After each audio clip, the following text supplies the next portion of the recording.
One of the evidences that we are not drinking Jesus, either because you're an unbeliever and you've never even tasted, or because you're a believer and something has begun to lure you to another fountain, starting to go there, or you've just blocked him out because you've got some hidden thing you want to keep doing or whatever. One of the evidences of not drinking deeply from Jesus is the instability of constantly moving from one thing to the next, seeking to fill the void. You may be going through sexual partners. You may be going through friends. You may be going through jobs. You may be going through churches, just one after the other. You may be going through hobbies, internet stuff, hobbies, games. You may be going through hairstyles. You may be going through wardrobes. You may be going through cars. You may be going through locations of where you live. Because there's no deeply contented identity in Christ.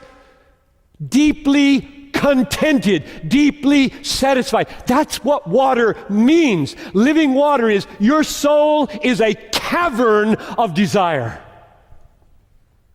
And I offer myself to you, Jesus says, as water that lives. It becomes a well. It just satisfies day after day. You get up with hungers and longings and soul achings in the morning. Come to me and you'll find stability of contented identity. And then you don't move around so much. Jump in here, jump in there, jump in here, jump in there. Crave, crave, crave, crave, crave, crave. Nothing's working. Oh, don't you love people who are so deep with Jesus, they know where it's at, the water. They live by the fountain. They never go anywhere.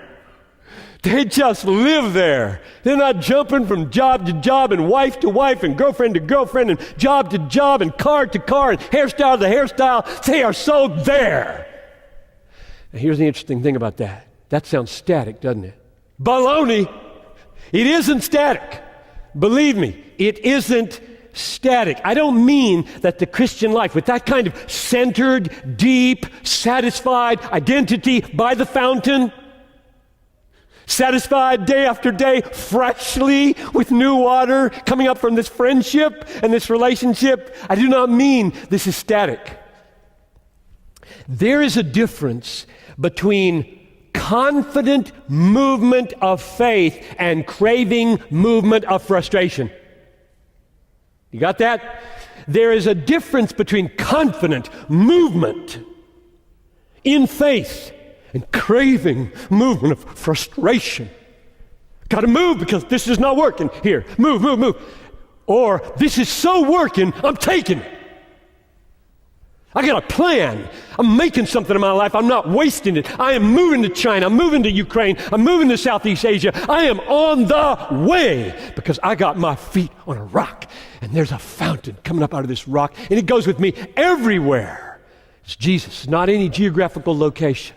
So don't hear me say that the movement in life, job to job and hairstyle to hairstyle and wife to wife and sex to sex and TV program to TV program, that the alternative is frozen. I got the fountain. You know that's not what I'm talking about. This fountain is really a moving fountain. It's like a waterfall. I've used that analogy before. Stay under it, it moves. Oh, Jesus is a mover. He's going to reach the nations. The fountain's on its way to the nations. You want to drink deepest? Go with him to the nations or the neighborhood.